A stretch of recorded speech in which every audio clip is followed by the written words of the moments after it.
Imagine a world where your secrets aren't safe, where your personal information is up for grabs. Welcome to the reality of cybersecurity in the 21st century.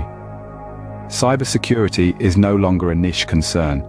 It's a global issue that affects us all. It's like a game of chess, where attackers and defenders are continually evolving their strategies. But don't worry, understanding cybersecurity isn't as daunting as it might seem. Think of cybersecurity as a fortress. The walls of this fortress are the security measures put in place to protect valuable information. These include firewalls, encryption, and antivirus software. But just as a fortress can be breached, so too can these security measures. That's where hackers come in. These are the invaders, always looking for a weak spot in the fortress's defenses.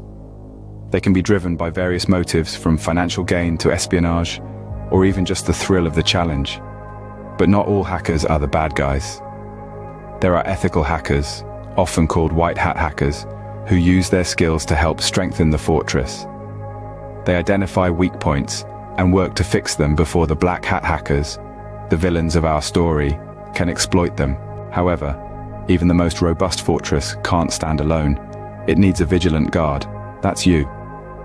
User awareness plays an essential role in cybersecurity. Simple actions like creating strong, unique passwords and being cautious of suspicious emails can make a significant difference. In our interconnected world, the importance of cybersecurity cannot be overstated. It's a complex, ever-evolving field, but by breaking it down into its fundamental components, the fortress, the attackers, the defenders, and the guard, it becomes a little less intimidating.